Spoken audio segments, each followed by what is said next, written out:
आज का हमारा टॉपिक है अनएक्सप्लेन इनफर्टिलिटी। तो ऐसे पेशेंट्स को हम अनएक्सप्लेन इनफर्टिलिटी बोलते हैं, तो उसे हम इनफर्टिलिटी एक बहुत अच्छा तरीका है ये जानने के लिए कि प्रॉब्लम क्या हो सकती है। Subscribe to our YouTube channel and press the bell icon so that you don't miss any important updates related to infertility. नमस्कार, मेरा नाम डॉक्टर निधि सलूजा है और मैं इंदिरा आईवीएफ की गुरुग्राम ब्रांच में एज आईवीएफ स्पेशलिस्ट काम कर रही हूँ। आज का हमारा टॉपिक है अनएक्सप्लेन इनफर्टिलिटी। जब भी पेशेंट्स हमारे पास आते हैं तो उसमें से और हम उनका इवैल्यूएशन करते हैं तो उसमें से अराउंड 30% में फीमेल फैक्टर होता है, 30% में मेल फैक्टर होता है, करीबन 40% में सारी रिपोर्ट्स नॉर्मल आती हैं पर फिर भी पेशेंट कंसीव नहीं कर पा रहा है। तो ऐसे पेशेंट्स को हम अनएक्सप्लेन इनफर्टिलिटी बोलते हैं। अब सबसे पहले तो ये जानना जरूरी है कि फर्टिलिटी होती कैसे है। तो जब भी कोई महिला को पीरियड आता है उसके अराउंड 14th डे पर उसको एग बनता है। वो एग रप्चर होकर ट्यूब में आता है। हस्बैंड वाइफ जब इंटरकोर्स करते हैं तो स्पर्म्स आते हैं। ये स्पर्म्स वेजाइना से होते हुए यूट्रस में जाते हैं और ट्यूब में जाते हैं, जहां एग और स्पर्म का फर्टिलाइजेशन होता है और एक एम्ब्रियो बनता है। इस एम्ब्रियो को करीबन 5 दिन के बाद यूट्रस में जाकर इम्प्लांट होना होता है।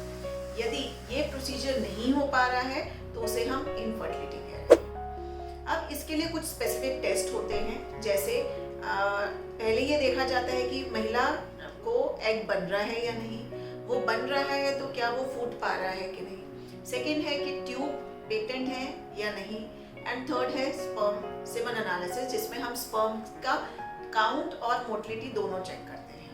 यदि ये सारे फैक्टर्स नॉर्मल हैं पर फिर भी पेशेंट को प्रेगनेंसी होने में दिक्कत आ रही है तो उसे हम अनएक्सप्लेन इनफर्टिलिटी बोलते हैं। अब अनएक्सप्लेन का मतलब ये नहीं है कि प्रॉब्लम नहीं है, प्रॉब्लम तो है पर शायद वो एक माइक्रोस्कोपिक लेवल पे है जिसके कारण हम उसका पता नहीं लगा सकते। जैसे एग बन तो रहा है पर उसकी क्वालिटी हम नहीं जान सकते, एग ट्यूब में जा रहा है कि नहीं ये नहीं पता लगा सकते हैं, एग और स्पर्म फर्टिलाइज हो रहे हैं या नहीं, एक एम्ब्रियो बन रहा है कि नहीं, या उस एम्ब्रियो की क्वालिटी कैसी है। ये सारे चीज़ें जो हैं ये हम बाहर अंदर बॉडी में टेस्ट नहीं कर सकते, इसीलिए हम आपको एक डायग्नोसिस नहीं दे सकते कि ये प्रॉब्लम है।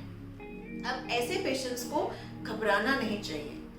अगर शादी को कुछ ही समय हुआ है और वो कंसीव नहीं कर पा रहे हैं तो लैप्रोस्कोपी और हिस्ट्रोस्कोपी एक बहुत अच्छा तरीका है ये जानने के लिए कि प्रॉब्लम क्या हो सकती है। लैप्रो हिस्ट्रो में हम पेट के अंदर जाते हैं, जो एक दूरबीन होती है पतली सी, उससे हम यूट्रस के अंदर जाकर ये चेक कर सकते हैं कि उसकी लाइनिंग कैसी है, ब्लड सप्लाई कैसी है, कोई पॉलिप तो नहीं है, कोई अंदर से चिपकी हुई तो नहीं है, ट्यूबरकुलोसिस तो नहीं है। इसी तरीके से लैप्रोस्कोपी में ट्यूब और ओवरीज प्रॉपर्ली अलाइंड हैं, कहीं इधर उधर चिपक तो नहीं गई हैं, अंदर जाले तो नहीं बने हुए, ट्यूबरकुलोसिस तो नहीं है, एक एंडोमेट्रियोसिस तो नहीं है। ये सब चीज़ों का पता लगाया जा सकता है। यदि ये सब चीज़ नॉर्मल आती हैं तो घबराना नहीं है और आप नेक्स्ट स्टेप होता है IUI, जिसे आप 3 से 4 महीने ट्राई कर सकते हैं। यदि आपका लैप्रोस्कोपी में कोई प्रॉब्लम आती है, जैसे कि एंडोमेट्रियोसिस है, ट्यूबरकुलोसिस है, तो उसका ट्रीटमेंट पहले चलता है 2 से 3 महीने और उसके बाद नेक्स्ट स्टेप प्लान किया जाता है। यदि लैप्रोस्कोपी के बाद डॉक्टर को लगता है कि नॉर्मल तरीके से या IUI से फ़ायदा नहीं होगा तो ऐसे पेशेंट्स को IVF से भी फायदा होता है। IVF में ये जितने भी माइक्रोस्कोपिक स्टेप होते हैं, जैसे कि एग की क्वालिटी कैसी है, एग और स्पर्म का फर्टिलाइजेशन होना, या फिर जो एम्ब्रियो बन रहा है उसकी क्वालिटी को असेस करना, ये सब हम लैब में ही कर सकते हैं, जिससे हमें बहुत अच्छे से मालूम हो जाएगा कि प्रॉब्लम किस स्टेप पे आ रही थी। और जब हम एक अच्छा एम्ब्रियो बनाकर यूट्रस में डालते हैं तो उसमें प्रेगनेंसी की प्रोबेबिलिटी करीबन 70 से 75% होती है। IVF में एक और एडेड एडवांटेज होता है कि जो महिलाएं 35 ईयर्स से अबव हैं उनमें हम उन एम्ब्रियोज का जेनेटिक टेस्ट कर सकते हैं, जिससे हमें ये पता चल जाएगा कि जो एम्ब्रियोज हैं उनकी वो जेनेटिकली नॉर्मल है कि नहीं है, उनमें डाउन सिंड्रोम के चांसेस तो नहीं है। ऐसे महिलाओं में हम जो जेनेटिकली नॉर्मल एम्ब्रोज हैं उनको ट्रांसफर कर सकते हैं, जिससे रिजल्ट्स के चांसेस काफ़ी ज़्यादा होते हैं।